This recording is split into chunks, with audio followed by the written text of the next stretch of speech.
బాలకృష్ణుణ్ణి నేను ఈ వేదికకి ఆహ్వానిస్తున్నాను. 5వ తరగతి చదివే ఈ పిల్లవాడు భగవద్గీత మొత్తం అవపోసన పట్టాడంటే మనం జాతి జాతి నిలబడి మనం చప్పట్లు కొడుతూనే ఉంటాం.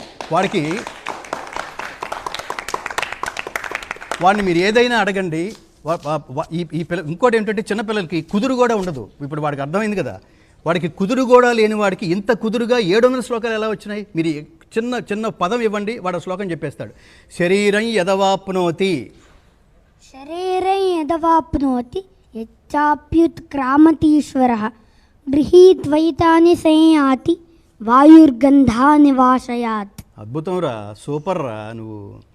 అహమాత్మా గుడాకేశ అహమాత్మా గుడాకేశ సర్వభూతాశయ స్థితః అహమాదిశ్చ మధ్యం చ భూతానామంత ఏవ చ. యదా యదా హి యదా యదా హి ధర్మస్య గ్లానిర్భవతి భారత అభ్యుత్థానమధర్మస్య తదాత్మానం సృజామ్యహం.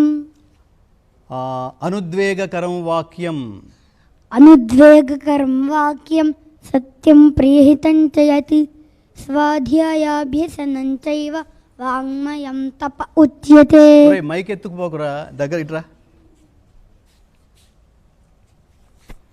గామావిశ్య చ భూతాని గామావిశ్య చ భూతాని ధారయామ్యహమోజసా పుష్ణామి చౌషధీః సర్వాః సోమో భూత్వా రసాత్మకః.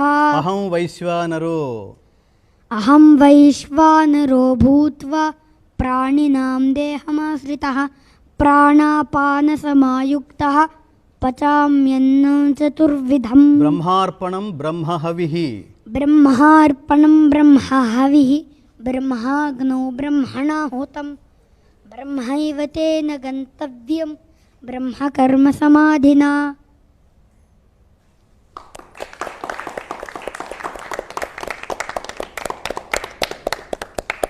యత్ర యోగేశ్వరః